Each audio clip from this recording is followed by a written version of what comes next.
जब मैं कोई वीडियो बनाता हूं तो उसकी पहले भूमिका रखता हूं और लास्ट में ये कहता हूं कि हमारे सोशल मीडिया हैंडल को सब्सक्राइब, लाइक, फॉलो, शेयर ये सब करें। आज ऐसा कुछ कहने नहीं वाला, मन थोड़ा सा व्यथित है, दुखी है।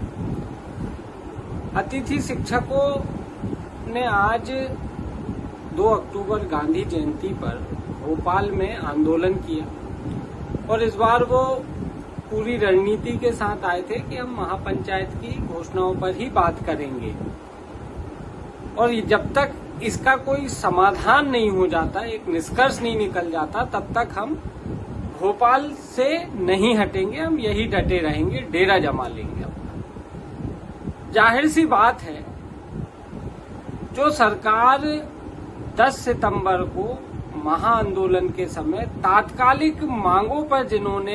तात्कालिक समस्याओं की मांगों पर जिन्होंने आश्वासन दिया था कि हम इनका निराकरण करेंगे, तो महाआंदोलन वापस ले लिया था, तो उस तात्कालिक समस्या जो थी उसके आदेश तो आज तक हुए नहीं।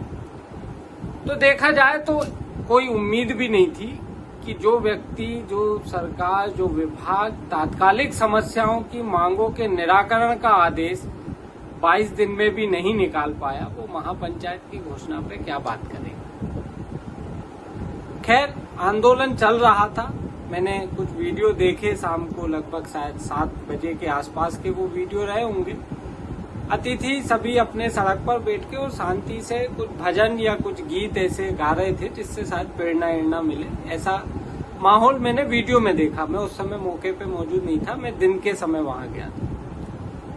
फिर अचानक एक खबर आती है कि अतिथि शिक्षकों को तितर बितर करने के लिए बल प्रयोग किया गया। अतिथि संगठन पदाधिकारियों का ऐसा आरोप है कि लाठीचार्ज हुआ है।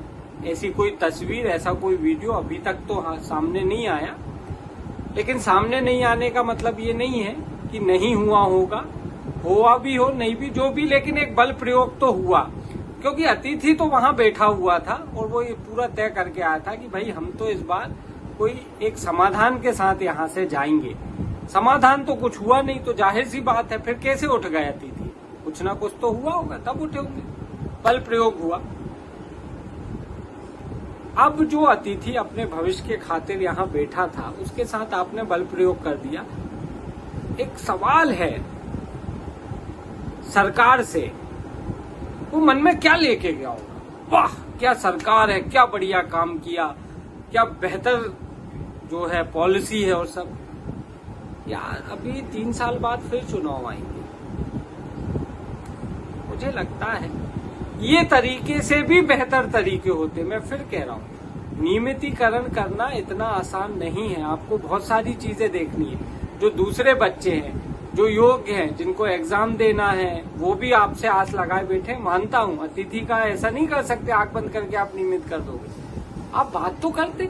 आप 12 माह का वेतन जो दूसरे राज्यों में वो कर सकते थे। आप 65 वर्ष की सेवा काल पे बात करते। नीति बनाने की बात ये हो सकती थी कि भाई विचार करेंगे, काम चल रहा है, जल ड्राफ्ट है, अरे कुछ तो बोलते। आपकी जगह बोला पुलिस का बल, और वो ऐसा बोला कि आज अतिथि बहुत अच्छी छवि लेके गया है भोपाल से, बहुत अच्छी छवि। और ये इतनी अच्छी छवि है कि अब ठीक है, समय की बातें हैं। समय अभी किसी और का है, 3 साल बाद आएगा समय, तो जो भी है स्थिति, अभी उस पर बात करने का कोई वो है नहीं, क्योंकि उस पर अभी कुछ बात करने का मतलब नहीं है। वीडियो बनाने का एक उद्देश्य आज दूसरा था। ये तो मेरे मन की बात थी जो अभी तक मैंने शेयर करी। अतिथियों का आंदोलन चल रहा था, इसमें एक बड़ा अजीब वो रहा। मैं उस समय मेरे ऑफिस में था, वो मैंने देखा मीडिया में अचानक एक तस्वीर और एक वीडियो आता है। लाल कलर का एक बैनर जो है पुलिस द्वारा होर्डिंग पर टांग दिया जाता है, और वो बैनर ये रहता है कि बलवाइयों जो है आपका ये प्रदर्शन अवैध करार दिया है बिना परमिशन का, और आप तितर बितर हो जाइए, नहीं तो कारगार गोली चलाई जाएगी, ऐसा लिखा है। कारगार गोली, कारगार को आप ये मत समझिए, वो उसका अर्थ यही था कि गोली चला दी जाएगी। ये चेतावनी भरा फ्लैक्स वहां पर लगाया गया और मीडिया में इसके वो आए। कुछ ही देर बाद दूसरा आया कि जो गोली चला दी जाएगी उसको फोल्ड करके उसमें पिन कर दिया गया। बाकी लाइनें दिख रही थी कि जो है ये अवैध है आपका प्रदर्शन और आप तितर बितर हो जाइए, वो दिख रहा था। अब इसमें एक पक्ष ये हो सकता है कि ये कहा जा सकता है कि भाई हम तो होर्डिंग टांग ही रहे थे, इतने में मीडिया वालों ने खींच लिया और ये टूल बना दिया कि गोली चला दी जाएगी, हम उसको टांग के नीचे से स्टेपल ही कर रहे थे। सवाल इस बात का है, मैं बतौर पत्रकार कवरेज में जाता रहता हूं, प्रोटेस्ट जो होते हैं, सवाल इस बात का है कि ऐसे भोपाल में कितने प्रोटेस्ट होंगे जिसमें इस तरीके के फ्लैग्स को लगाने की नौबत आई होगी। सवाल ये भी है कि आखिर वहां ऐसा क्या हुआ जिसके कारण इस प्रकार का एक फ्लैक्स वहां लगाया गया। ये अतिथि शिक्षक थे। मैं मानता हूं कि बैरिगेटिंग, धक्का मुक्की ये हुआ होगा, निश्चित तौर पे हुआ होगा, लेकिन मैं वहां था नहीं। एक देखिए, प्रशासन की एक अपनी व्यवस्था होती है, पुलिस को लॉ एंड ऑर्डर का पालन करना पड़ता है और ये सब प्रोटोकॉल का हिस्सा होता है कि पहले आप समझाएंगे, फिर आप उनको और समझाने की कोशिश करेंगे, वरिष्ठ अधिकारी समझाएंगे, फिर नहीं मानेंगे तो शायद माइक से चेतावनी दी जाती है और ये सब प्रोटोकॉल है। और ये जो होर्डिंग लगाया गया ये भी प्रोटोकॉल का ही हिस्सा है, ऐसा कुछ नहीं है जो नियम के विपरीत था। प्रोटोकॉल, मेरा सवाल प्रोटोकॉल का नहीं है, मेरा सवाल तो ये है कि इस फ्लैक्स वाले मामले में जो प्रोटोकॉल किया गया, ऐसे भोपाल में बहुत आंदोलन होते हैं जिसमें होर्डिंग से झूमा झटकी टाइप की होती है, लेकिन शायद अब मेरी नजर ना पड़ी हो, अलग विषय है। लेकिन अमूमन इस प्रकार के फ्लैग्स या बैनर हमने नहीं देखे हैं जिसमें ये लिखा होगा कि भाई अवैध है, तितर बितर हो जाओ और कारगर गोली चला दी जाएगी। बड़ा अजीब लगा यार ये तो। और मैं तो ये जानना चाहूंगा कि क्या अमूमन इस प्रोटोकॉल का, बैनर प्रोटोकॉल का, सभी जो जब धक्का मुक्की बहुत होते रहते, पॉलिटिकल तो जितने होते हैं प्रोटेस्ट, मैं फिर कह रहा हूँ, पूरी जिम्मेदारी से कह रहा हूँ, राजनीतिक तो जितने प्रोटेस्ट होते हैं वो कोई भी पार्टी करे, उसमें तो ये बहुत आम है कि वो होर्डिंग को ऐसे हिलाते हैं, फिर दूसरी साइड से जो है वाटर कैनन से उन पे पानी छिड़का जाता है, फिर वो भागते करते हैं और वो फिर समापन होता है। यहाँ पे भी हुआ होगा। मैं फिर कह दूं, अतिथियों ने यदि कुछ एग्रेशन में कुछ किया है तो मैं उसका सपोर्ट नहीं करूंगा, लेकिन मैं फिर भी ये मानता हूं कि यदि थोड़ा बहुत हुआ भी होगा तो वहां सभी समझदार लोग थे, प्रशासनिक अधिकारी थे, बैठ के बात हो सकती थी। एक भय का वातावरण, और मैं खुद ही सरप्राइज हो गया। तो मैं तो उन अतिथि के जो परिवारजन है, मैं तो उनकी सोच रहूंगा कि उन तक मीडिया के माध्यम से जब ये पहुंचा होगा कि भाई गोली चलाने की चेतावनी, तो वो कितने खौफजदा हो गए होंगे, उनके मन में कितना खौफ होगा। बड़ा एक अजीब परिदृश्य बना। और कहने को ये कहा जा सकता है कि नहीं साहब, वो तो एक औपचारिकता है, प्रोटोकॉल है, ऐसा नहीं है। मंदसौर का किसान आंदोलन, उसमें मुझे कोई बात करने की बिल्कुल भी कोई जरूरत नहीं है। सिर्फ इतना एक चेतावनी भरा एक फ्लैक्स, निश्चित तौर पे परिवार खौफजदा रहे होंगे।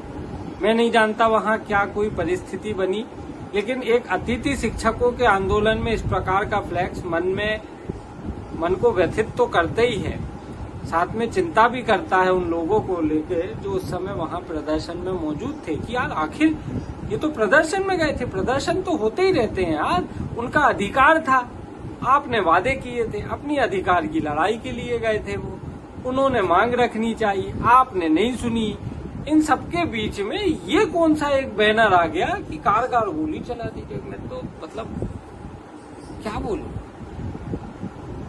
खैर, तो आंदोलन का समापन हो चुका है। इस बार अतिथि तो डटे रहे, लेकिन वो शायद कुछ ज्यादा उम्मीद लगा के आए थे सरकार से, और सरकार का जो रवैया है वो सबके सामने है। ठीक है, ये तो चलता रहता है, ऊंच नीच, नरम गरम, इसी को जिंदगी कहते हैं, और आगे बढ़ने का ही नाम जिंदगी है। मुझे लगता है आगे रणनीति बनाइए।